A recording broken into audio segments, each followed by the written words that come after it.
Hoje, exploraremos minuciosamente toda a narrativa do Antigo Testamento até a chegada do Messias. Tenho convicção de que, ao assistir esse vídeo até o final, você será esclarecido pelas Escrituras e adquirirá um entendimento abrangente da trajetória do povo de Deus. Tudo o que será compartilhado aqui está registrado no livro Panorama da História Cristã, escrito pelo pastor Hernandes Dias Lopes. A saga teve início no princípio, antes de qualquer começo, quando só Deus existia. Ele é eterno, sem origem, o Criador de todas as coisas. Deus não foi criado. Ele é o Criador de tudo, o Pai da eternidade, um atributo exclusivo dele. No princípio, Deus criou os céus e a terra. No sexto dia, ele moldou o homem à sua imagem e semelhança, e a partir do homem criou a mulher. Adão e Eva foram criados como seres perfeitos, puros e inocentes, desfrutando de uma comunhão plena com Deus no jardim do Éden. Entretanto, caíram em pecado, levando toda a humanidade a uma queda na depravação total, pois todos estávamos em Adão. Adão e Eva tiveram 2 filhos, Caim e Abel. Por inveja, Caim tornou-se o primeiro homicida da história, matando seu irmão. Mais tarde, eles tiveram outro filho, Sete, de quem surgiu uma descendência santa que se voltou para Deus. Contudo, a maldade e a violência se espalharam pela terra, levando Deus a decidir eliminar a humanidade por meio do dilúvio. Noé, um homem justo, foi escolhido, e Deus executou o juízo através da inundação, salvando Noé, sua esposa e seus 3 filhos, Sem, Cão e Jafé, junto com suas respectivas esposas, na arca que eles mesmos construíram. Através dos filhos de Noé, Deus reiniciou o povoamento da terra, dando origem a diversas nações. Sem tornou-se o pai das nações semitas, Cam o progenitor das nações africanas e asiáticas, e Jafé o início das nações europeias. Posteriormente, Deus escolheu uma família para formar o povo, que seria o instrumento para trazer ao mundo o Messias prometido. Ele chamou Abraão, que deixou sua terra e parentela, tornando-se um peregrino da fé, erguendo altares a Deus por onde passava. Abraão, juntamente com seu sobrinho Ló, partiu em sua jornada. Ló tornou-se pai de 2 nações, os Amonitas e os Moabitas. Aos 75 anos, Deus prometeu a Abraão um filho, o herdeiro da promessa, que seria pai de uma nação numerosa e fonte de bênçãos para todas as famílias da terra. Após 11 anos de espera, Sara, descrente na promessa divina, deu a Abraão sua serva Hagar para ter um filho. Assim nasceu Ismael, que se tornou pai de uma nação numerosa, o povo árabe, inimigo histórico do povo de Israel. Quando Abraão tinha 99 anos, Deus apareceu novamente, ordenando que saísse de sua tenda e contasse as estrelas do céu. Foi então que Deus anunciou que a descendência de Abraão seria tão numerosa quanto as estrelas e a areia do mar, mas também que sua posteridade seria escrava por 430 anos. Deus redefine o nome de Abrão, que significa grande pai, para Abraão, o pai de uma numerosa nação. Nesse momento, Abraão tinha 100 anos e sua esposa Sara estava com 90 anos. A promessa divina se concretiza com o nascimento de Isaque. Isaque, por sua vez, casa-se com Rebeca, inicialmente estéril. Após 2 décadas de casados, Rebeca é milagrosamente curada, dando à luz 2 filhos gêmeos, Esaú e Jacó. Esaú se torna o pai dos Edomitas, enquanto Jacó, cujo nome é transformado para Israel em um momento de conversão, se torna o pai dos israelitas. Jacó, conhecido também por ter 12 filhos e uma filha, lidera sua família, incluindo José, para o Egito. Inicialmente eram apenas 70 pessoas, mas ao longo de 400 anos, esse pequeno grupo se multiplica extraordinariamente. A liderança de Moisés conduz o povo israelita, agora composto por cerca de 2 milhões de pessoas, em uma jornada incrível do Egito para a Terra Prometida. No entanto, essa jornada, que deveria durar apenas 3 meses, se estende por 40 anos devido à incredulidade do povo. 10 espias voltam de sua exploração da Terra Prometida com relatos pessimistas, desencadeando a revolta contra Deus e Moisés. Sentindo-se como gafanhotos diante dos gigantes da terra, duvidam do poder divino, o que resulta em um severo castigo de Deus. Dos 12 espias, apenas Josué e Calebe, os fiéis, são autorizados a entrar na terra prometida. O deserto, onde o povo de Israel caminhou em círculos durante 40 anos, torna-se um trágico cemitério para toda aquela geração, com exceção dos 2 homens que mantiveram sua confiança em Deus. Após esses 40 anos, sob a liderança de Josué, inicia-se uma fase de conquista que dura 5 anos. Ainda assim, muita terra permanece por ser conquistada. Josué, o servo de Moisés, guia o povo para a terra prometida por meio de um chamado divino e capacitação extraordinária. Com a morte de Josué, inicia-se um período de 330 anos, conhecido como o Período dos Juízes. Este foi um tempo de instabilidade espiritual e altos e baixos na vida de Israel. Durante esse período, o povo israelita fazia o que bem entendia, resultando em dureza de coração. Eles enfrentaram opressão de vários inimigos devido à sua desobediência. Nesse período, Deus ergueu líderes de grande destaque como Gideão, Sansão e Samuel. Após esse longo intervalo, uma nova fase se iniciou, a monarquia. O povo de Israel, observando as nações vizinhas, clamou por um rei. Eles não desejavam mais ser governados diretamente por Deus. Samuel, o último juiz, ungiu então Saul como rei sobre Israel. O reinado de Saul durou 40 anos, começando com humildade, mas terminando em soberba, crueldade, rebeldia e apostasia. Após Saul, Davi assume o trono por mais 40 anos, transferindo a capital de Israel de Hebrom para Jerusalém. Seu governo foi marcado por sucessos, com Davi fortalecendo o reino, acumulando riquezas e sendo reconhecido como um dos mais destacados reis de Israel. Embora tenha cometido pecados graves contra Deus, sua família e seu povo, Davi se arrependeu e foi perdoado por Deus. Da linhagem de Davi, nasceu o Messias. Após a morte de Davi, seu filho Salomão assume o trono.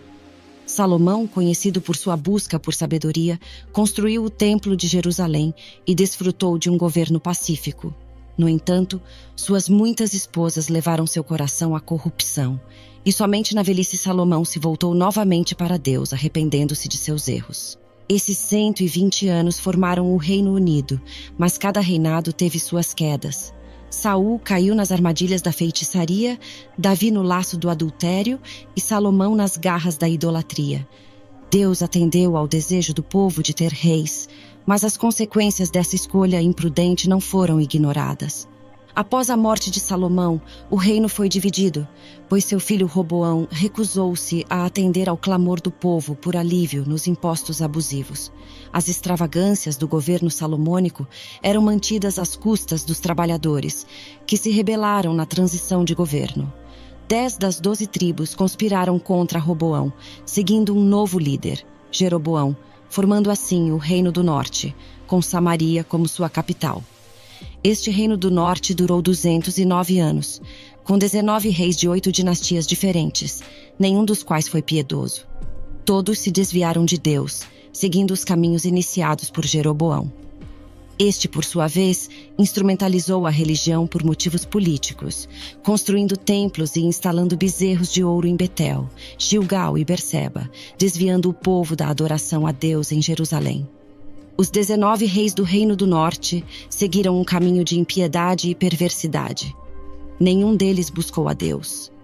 Nesse período, o Senhor levantou profetas corajosos, como Amós, Oséias e Miqueias, para denunciar os pecados dos reis, profetas convenientes e sacerdotes subornados por dinheiro. Esses mensageiros ousaram confrontar as corrupções, desde os palácios, dos templos rivais ao comércio, das ruas aos campos. Eles ergueram a voz contra a corrupção política e denunciaram uma religião prostituída, lançando acusações divinas contra os poderes executivo, legislativo e judiciário que haviam se corrompido. Além disso, destacaram a injustiça social e a opressão econômica, convocando o povo ao arrependimento. Infelizmente, suas mensagens caíram em ouvidos surdos.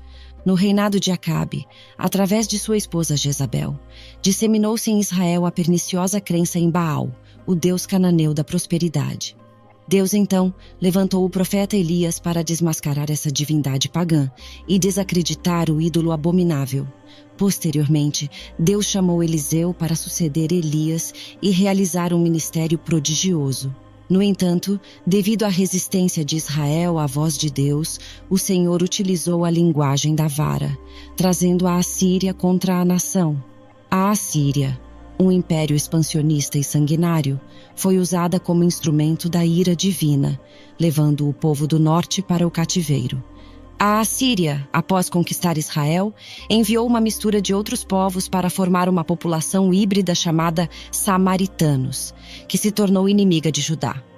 No Reino do Sul, composto pelas tribos de Benjamim e Judá, houveram 20 reis, sendo vários deles piedosos, como Asa, Josafá, Ezequias, Jotão, Uzias, Joá e Josias. Quando um rei piedoso governava, a nação prosperava em todos os aspectos: econômico, moral, social e espiritual. No entanto, Judá, assim como Israel, se corrompeu profundamente, não dando ouvidos à voz de Deus. Deus, para falar ao povo de Judá, levantou diversos profetas, como Isaías, Miqueias, Joel, Sofonias e Jeremias. A nação também foi disciplinada por Deus, sendo entregue nas mãos do exército babilônico. O Reino do Sul, chamado Judá, durou 345 anos. Após 2 investidas, Nabucodonosor invadiu Jerusalém, destruiu seu glorioso templo e levou o povo cativo para a Babilônia, cumprindo a profecia de 70 anos de cativeiro dada por Deus ao profeta Jeremias. Durante o período do cativeiro, Deus levantou os profetas Jeremias, Ezequiel e Daniel. Nesse tempo, o povo foi purificado da idolatria e surgiram as sinagogas. Após o período determinado por Deus, o povo de Judá retornou à sua terra, já sob a dominação do Império Persa, governado por Ciro, conforme anunciado por Deus dos netos, anos antes de seu nascimento. Ciro libertou o povo judeu, abrindo as portas para seu retorno à terra de Canaã. O retorno ocorreu em 3 etapas, lideradas por Zorobabel para a reconstrução do templo, por Esdras para o ensino da lei e por Neemias para a reconstrução dos muros e a reestruturação política e espiritual do povo. No início da reconstrução do templo, os judeus enfrentaram problemas com os samaritanos, que inicialmente tentaram se unir à obra para desestabilizá-la. Diante da recusa dessa parceria, os samaritanos passaram a ameaçar os judeus. Mais tarde, acusaram os judeus ao rei Artaxerxes de conspiração contra o Império Persa. Como resultado dessa perseguição, a obra do templo foi paralisada por cerca de 20 anos. Nesse intervalo, o zelo do povo pela casa de Deus diminuiu, concentrando-se mais em seus próprios interesses, como construir e embelezar suas casas. Deus então levantou os profetas Ageu e Zacarias para chamar o povo ao arrependimento. As mensagens desses profetas resultaram em um rápido e profundo arrependimento, levando a uma retomada entusiástica da reconstrução do templo. Houve um grande despertamento espiritual, correção nas famílias, restauração no sacerdócio e um retorno sincero a Deus. Passados cerca de 100 anos, uma nova geração surgiu. Mas o povo, embora frequentasse o templo e oferecesse sacrifícios, não honrava mais a Deus. Ofereciam animais cegos e doentes em holocausto, desrespeitando a mesa do Senhor e considerando-a imunda. Os sacerdotes se corromperam e deixaram de ensinar a palavra de Deus, resultando em profundos impactos nas famílias, com casamentos desmoronando e terminando em divórcio. O povo perdeu a fé na capacidade de Deus para julgá-lo, relaxando na devolução dos dízimos, embora continuassem frequentando o templo. Nesse contexto, Deus levantou Malaquias para chamar o povo ao arrependimento, marcando o encerramento do Antigo Testamento cerca de 400 anos antes de Cristo. Após o profeta Malaquias, iniciou-se um longo período de 400 anos chamado de período interbíblico, ou período do silêncio profético. Durante esse tempo, foram escritos livros históricos e religiosos não canônicos, conhecidos como os livros apócrifos.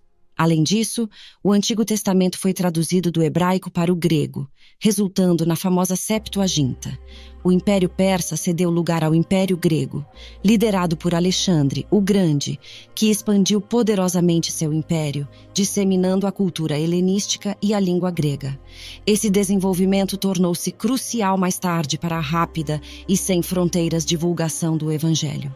Com a morte de Alexandre, o reino foi dividido entre 4 generais, sendo relevante destacar o domínio dos Ptolomeus egípcios e dos Seleucidas sírios, que constantemente entravam em conflito. Nesse período, Israel foi ora dominado por um, ora por outro. Antíoco Epifânio, em uma afronta aos judeus, sacrificou um suíno no altar do templo em Jerusalém, uma abominação para eles, dando início à Guerra dos Macabeus, vencida por Judas Macabeu após derramamento de muito sangue. Posteriormente, no ano 63 a.C., Pompeu conquistou Jerusalém e os romanos passaram a dominar Israel. A construção do porto de Cesareia facilitou o comércio internacional e as viagens dos missionários para o mundo. Herodes, embora tenha construído fortalezas, palácios e a fortaleza de Massada, era um homem inseguro e violento. Seu medo de perder o trono o atormentou ao longo da vida, casando-se várias vezes e tomando medidas extremas, como matar membros de sua própria família. César Augusto o chamou a Roma por suas atrocidades e, antes de partir, Herodes mandou matar sua esposa Mariana, temendo conspirações contra ele durante sua ausência. 2 de seus filhos foram enviados a Roma para estudos, mas, instigada por sua irmã Salomé, Herodes os mandou estrangular ao suspeitar que poderiam ameaçar seu reinado no retorno. Ao morrer, fez Salomé jurar que mataria pelo menos um nobre de cada família de Jerusalém para garantir luto em seu funeral.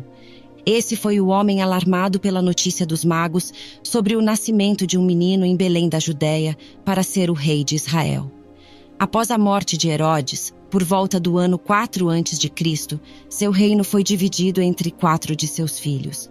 Arquel, que reinava sobre a Judéia, Samaria e Edom, foi um péssimo rei, e os judeus, insatisfeitos, pediram aos romanos que o afastassem. Roma então instalou um procurador ou governador romano na Judéia, sendo Pilatos o governador naquele momento. Essa situação catastrófica, sob o domínio odioso dos herodianos e à mercê da escravidão romana, fez surgir uma esperança política pelo Messias, um clamor por libertação e redenção da servidão ímpia. Gostou desse vídeo? Então compartilhe, curta e deixe seu comentário. Isso contribui para que ele alcance mais pessoas. Deus te abençoe.